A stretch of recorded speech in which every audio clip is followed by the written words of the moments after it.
Pertanyaan dari saudara Agung Triawan.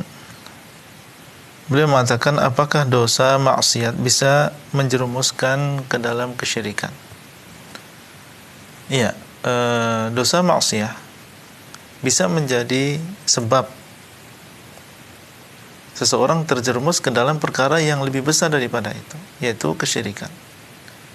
Meskipun ya dosa dan juga maksiat ini jelas bukan termasuk syirik, dia adalah perkara yang berada di bawah syirik, yang dikatakan oleh Allah Azza wa Jalla, wa yaghfiru ma duna dzalika liman yasha', dan Allah mengampuni yang lebih bawah dari kesyirikan bagi siapa yang dikehendaki.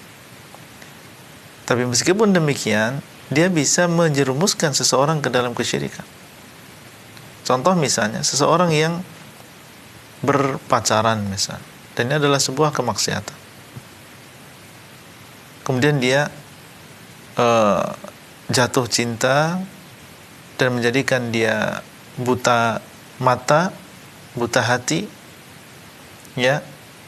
Kemudian akhirnya untuk mendapatkan kecintaan wanita tadi, dia melakukan apa saja.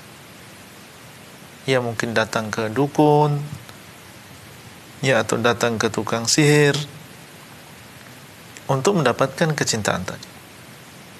Awalnya dari ya perbuatan maksiat, berzina, meskipun zinanya adalah tidak sampai pada zina yang besar, tapi itu adalah muqaddimah dan awal dari perzinaan. Kemudian akhirnya menggiring dia untuk melakukan kesyirikan.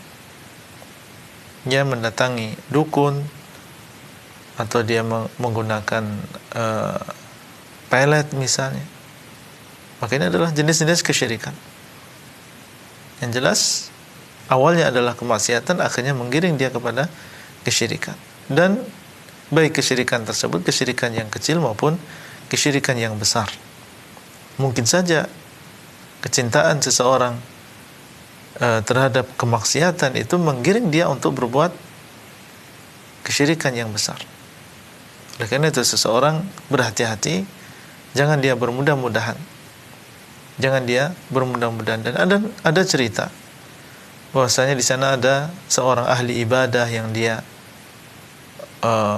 tukang adzan. Dan di zaman dahulu orang yang melakukan adzan ini mereka naik ke tempat yang agak tinggi. Suatu saat ternyata dia melihat ya seorang wanita dari atas, dan dia jatuh cinta terhadap wanita tadi.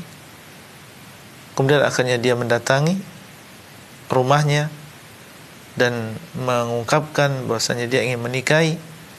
Tapi ternyata wanita tadi adalah seorang Nasrani, sehingga dia mensyaratkan bersedia untuk dinikahi, tetapi dengan syarat dia ya, dan seorang muslim tadi mau keluar dari agama Islam. Akhirnya dia keluar dari agama Islam, ya, dan murtad dari agamanya. Dan ternyata ketika sebelum dia sempat untuk melakukan hubungan terhadap wanita tadi, ternyata ada kecelakaan sehingga dia terjatuh dan meninggal dunia, dan meninggal di atas kekufuran. Ini disebutkan di dalam sebagian kitab, dan sebagian guru kami ya mereka menceritakan yang demikian, ingin memberikan peringatan kepada kita semua tentang bahayanya maksiat, dan bahwasanya maksiat ini bisa menyampaikan seseorang kepada kekufuran. Wallahu taala a'lam.